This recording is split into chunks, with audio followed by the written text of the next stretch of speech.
काफ़ी लोग कंपेयर करते हैं ना कि चाइना, अदर डेवलपिंग या डेवलप्ड इकोनॉमीज़ या डेवलपिंग इकोनॉमीज़, जब वो पर कैपिटा जीडीपी 2000 से 5000 पहुँचे तो यहाँ पे ग्रोथ था, तो क्या इंडिया में वही ग्रोथ होगा? आपने बताया कि ग्रोथ शायद डिफरेंट होगा, शायद नहीं, आपने कहा कि इंडिया का ग्रोथ डिफरेंट होगा। तो आप ये दोनों विषय पे थोड़ा थोड़ा बताएं हमें। Different was more about that India's growth will be a lot more inclusive, lot more equitable, lot more sustainable, lot more democratic. India में 15 अगस्त 1947 को एक व्यक्ति एक वोट, ये हमारे नीलेश भाई ने अम्बेडकर का नाम लिया, ये हमारे फोर फादर्स ने डिसाइड करा। जितने भी डेवलप्ड वर्ल्ड हैं उसमें शायद ही कोई होगा जिसने वैसे स्टार्ट किया। अमेरिका में 100 साल से ज़्यादा लगे, विमेन फाइट करती रही कि यार हमारे को भी वोटिंग होना चाहिए, right. Women did not have the voting right. In several of the European countries did not have. ये तो अभी आया 60, 70, 80 साल पहले, 100 साल पहले। People of a color did not have voting right. कहीं पे किसान को वोटिंग राइट नहीं था, कहीं पे कोई गरीब को वोटिंग राइट नहीं था। ये इंडिया ने स्टार्ट किया। तो हमारी जर्नी बिल्कुल अलग है, हम अलग हैं एकदम इस मामले में। That was the difference. And अभी जैसे मैंने बोला $2000 पर कैपिटा में हम बोल रहे हैं कि हम ध्यान रखेंगे कि हमारी ग्रोथ ग्रीन हो। किसी ने नहीं बोला ऐसा। जब वो ग्रो कर रहे थे, they destroyed the planet, they never thought about the future generation. हम हमारी फ्यूचर जनरेशन नहीं देख रहे हैं, पूरे विश्व की मानव जाति की देख रही हैं, तो वो बहुत अलग चीज़ है।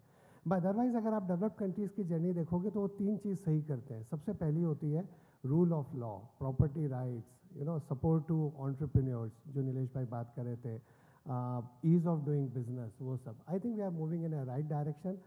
I'm sure everybody knows the structural reforms that have happened, right from taxation reform ले लो, banking sector reform ले लो, real sector reform ले लो, infrastructure reforms ले लो, we are moving in absolutely right direction.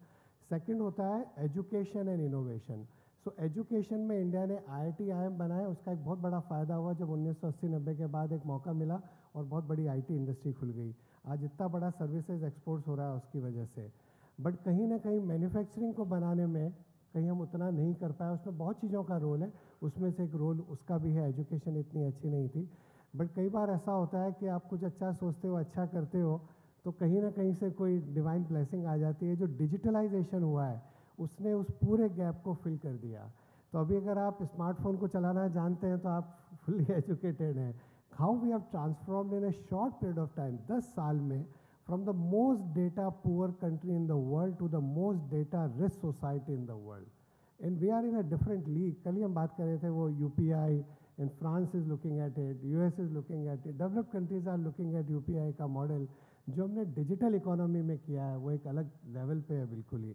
I think the digitalization will keep us in good state, and that is also very different than most of the other models, because it gives us a huge ability, let's say delivering at the last mile, variety of things। और क्या क्या business models हो सकते हैं जब ये India stack, health stack, ONDC, logistics हो, चाहे रिटेल हो, चाहे फाइनेंस हो, चाहे गवर्नमेंट सर्विसेज, हर चीज़, हेल्थ केयर, एजुकेशन, कितनी ट्रांसफॉर्म हो सकती है एक शॉर्ट पीरियड ऑफ टाइम में। तो वो एक बहुत ही मैजिकल है। So rule of law, property rights, number 2 education, innovation. Otherwise हम इनोवेटिव इतने नहीं थे। इंडिया में इनोवेशन वॉज मोर लाइक अ जुगाड़, not the true innovation. If you look at the R&D spending of the top 500 companies, that will be less than one of the large global innovative company. Top 500 companies का R&D spending. We were not as innovative, but digital technology ने एक बहुत बड़ी opportunity हमारे को दे दी। The third thing होती है social security net. अगर आपको एक democratic setup में 150 करोड़ लोगों के साथ 28 स्टेट में 9 यूनियन टेरिटरी, अलग अलग भाषाएं, अलग अलग जगह, अलग अलग एथनिसिटी, और आपको एक ग्रोथ करनी है एक कंट्री के साथ, तो एक बहुत ज़रूरी है high quality social security net हो। वो जो काम इंडिया ने किया ना 10 साल में, that reform is very under estimated. अभी मैं कई बार मैं और नीलेश भाई कभी बोलते हैं तो हम लोगों से पूछते हैं बड़ा रिफॉर्म क्या हुआ है, तो लोग बोलते हैं GST हो गया, ये जो डिजिटल UPI वगैरह की बात करते हैं, IBC हो गया, रेरा हो गया, तो लोग ऐसे ही सब बात करते हैं। ये मेरे को कभी सुनने को बहुत कम लोगों से मिलता है कि इंडिया ने सोशल सिक्योरिटी नेट में क्या किया है। I call this India's UBI, universal basic income. वो वैसी यूनिवर्सल बेसिक इनकम नहीं है जैसे उसको जाना जाता है। इंडिया का UBI क्या है? Free toilet, free LPG cylinder, free basic electricity, एक LED बल्ब, सुकन्या समृद्धि, आयुष्मान भारत, अटल पेंशन योजना, and you can go on. This is transformational. 100 crore लोग इंडिया में आज पोस्ट कोविड 80 करोड़ लोगों को खाना मिल रहा था। मतलब यूएस में पॉवर्टी जैसे सिचुएशन थी for a small set of population, India में 80 करोड़ लोगों को डेली खाना मिल सका पोस्ट कोविड।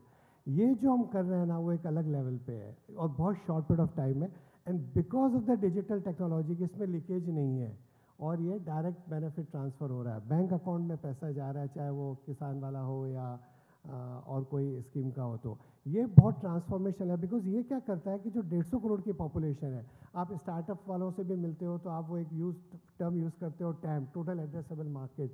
तो इंडिया में ज़्यादातर चीज़ों का टोटल एड्रेसेबल मार्केट कहीं ना कहीं 8-10 करोड़ जो इनकम टैक्स का रिटर्न फाइल करते हैं, जिनके पास पासपोर्ट है, फॉरेन ट्रैवल करते हैं, या जो बड़े प्रोडक्ट्स हैं, या इवन म्यूचुअल फंड में भी अभी भी 4 ही करोड़ इन्वेस्टर्स हैं। डीमैट अकाउंट देखोगे तो वहीं पे अटक जाते हैं।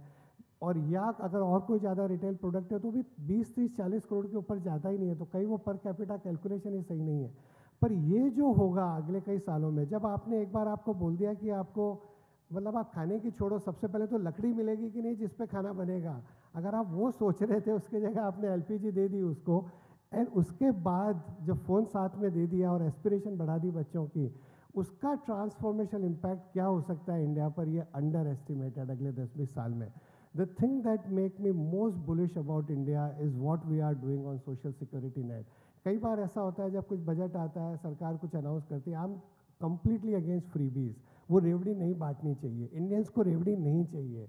बेसिक गुड लिविंग, जहाँ पे आप टैप वाटर तो घर पे दो, ये तो कोई आदमी घर का नहीं बनाएगा ना, वो रेवड़ी नहीं है, रेवड़ी नहीं होनी चाहिए। पर ये जो एक सोशल सिक्योरिटी नेट आप बना रहे हो ताकि हर आदमी की ईज़ ऑफ लिविंग करो, हर आदमी के अंदर एस्पिरेशन डालो कि मैं अपने बच्चे को पढ़ा सकूं और उसका आगे बढ़ा सकूं, और वो एक एस्केप वेलोसिटी दे सकूं कि यार मैं जिस ड्रेजरी में रहा हूं, मैं जिस सिचुएशन में रहा हूं, जनरेशन से छोटे से गांव में कहीं पे, वहाँ से मैं बच्चों को बाहर निकाल सकूं। This is transformational. इसका impact on variety of sectors over a period of time is hugely under appreciated.